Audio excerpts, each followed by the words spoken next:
Oxidation of alcohol.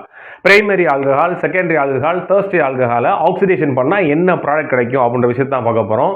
Primary alcohol எடுத்து நீங்கள் oxidation agent போட்டிங்க அப்படின்னா காமனான ஆக்சிடேஷன் என்னன்னு பார்த்தீங்கன்னா அசிடிஃபைட் பொட்டாசியம் டைக்ரோமேட் யூஸ் பண்ணோம் அப்படின்னா அது ஃபர்ஸ்ட் அந்த பிரைமரி ஆல்கஹாலை அல்டிஹைடாக கன்வெர்ட் ஆகும். அடுத்து ஃபர்தர் ஆக்சிடைஸ் பண்ணி அதை கார்பாக்சிலிக் ஆசிடாக மாற்றிடும். இதுவே நீங்கள் எடுத்து செகண்டரி ஆல்கஹால் இருந்துச்சு அப்படின்னா ஆக்சிடைஸ் பண்ணீங்க அப்படின்னா அது என்ன ஆகும் அப்படின்னா செகண்டரி ஆல்கஹால் கீட்டோனாக மாறும். அது ஃபர்தர் ஆக்சிடேஷன் ரியாக்ஷன் அண்டர்கோ ஆகி நமக்கு கார்பாக்சிலிக் ஆசிடை கொடுக்கும். நல்லா தெரிஞ்சுக்கோங்க, இது ரெண்டு ரொம்ப ரொம்ப முக்கியம். இது எப்போ கேட்டாலும் நான் இருக்கணும். பிரைமரி ஆல்கஹால் ஆக்சிடைஸ் பண்ணால் அல்டிஹைட், அல்டிஹைட் ஆக்சிடைஸ் பண்ணால் carboxylic acid. Secondary alcohol oxidise பண்ணால் கீட்டோன், அந்த கீட்டோன் ஆக்சிடைஸ் பண்ணால் நமக்கு கார்பாக்சிலிக் ஆசிட். இதில் நம்ம ஆக்சிஜன் படிக்கிறோம். இருந்தால் இன்னொரு விஷயம் நீங்கள் தெரிஞ்சுக்கணும். ரிடக்ஷன் அப்படின்றது வந்து அதுக்கு அப்படியே ஆப்போசிட்டாக சொல்லணும். கார்பாக்சிலிக் ஆசிட் நீங்கள் ரிடக்ஷன் பண்ணி உங்களுக்கு அல்டிஹைட் கிடைக்கும்.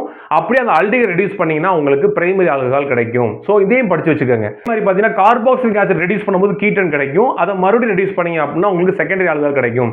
அப்போ ஒரு பாத் தெரியும் போது இன்னொரு பாதையும் தெரிஞ்சு வச்சுக்கோங்க. ஈஸியாக அடுத்து எழுதுறதுக்கு உங்களுக்கு யூஸ்ஃபுல்லாக இருக்கும். நல்லா கவனிங்க தங்கங்களா. அப்போ டெர்ஷியரி ஆல்கஹால் என்ன சார் ஆகும் அப்படின்னா நார்மலாக இருக்கக்கூடிய ஆக்சிடைசிங் ஏஜென்ட் போட்டோம் அப்படின்னா அது ரியாக்ஷன் அண்டர்கோ ஆகாது.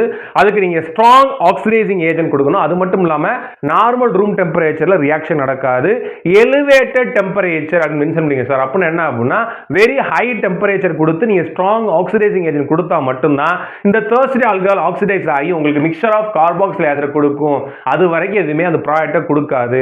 நமக்கு மெயினா தெரிய வேண்டியது ரெண்டை மட்டும் பார்த்துக்கங்க. பிரைமரி ஆல்கஹால் ஆக்சிடைஸ் பண்ணா என்ன கிடைக்கும், செகண்டரி ஆல்கஹால் ஆக்சிடைஸ் பண்ணா என்ன கிடைக்கும் அப்படின்னு நல்லா தெரிஞ்சுக்கிட்டாங்களா. சப்போஸ் உங்களுக்கு பிரைமரி ஆல்கஹால் ஆக்சிடைஸ் பண்ணி உங்களுக்கு வந்து ப்ராடக்ட் வந்து எனக்கு அல்டிஹைடோட போதும் சார், இல்ல எனக்கு கீட்டோனோட ப்ராடக்ட் போதும் சார் அப்படின்னு நினைச்சீங்க அப்படின்னா நீங்க அதுக்கு ஸ்பெசிஃபிக்கா ஒரு ஆக்சிடைசிங் ஏஜென்ட் யூஸ் பண்ணணும்.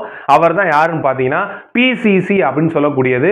பிசிசினா என்னன்னு பார்த்தீங்கன்னா பிரினியம் குளோரோ குரோமேட் அப்படின்னு சொல்லக்கூடிய இந்த ஆக்சிடைசிங் ஏஜென்ட் ஸ்பெசிஃபிக்கா எதுக்கு அப்படின்னா இந்த பிரைமரி ஆல்கஹாலோட ஆக்சிடேஷனை அல்டிஹைடோட நிப்பாட்டிடும். செகண்டரி ஆல்கஹாலோட ஆக்சிடேஷன் ரியாக்ஷனை கீட்டோனோட நிப்பாட்டிடும். உங்களுக்கு ப்ராடக்ட் வந்து இது மட்டும் தேவைன்னா நீங்க யூஸ் பண்ண வேண்டியது பிசிசி யூஸ் பண்ணணும்.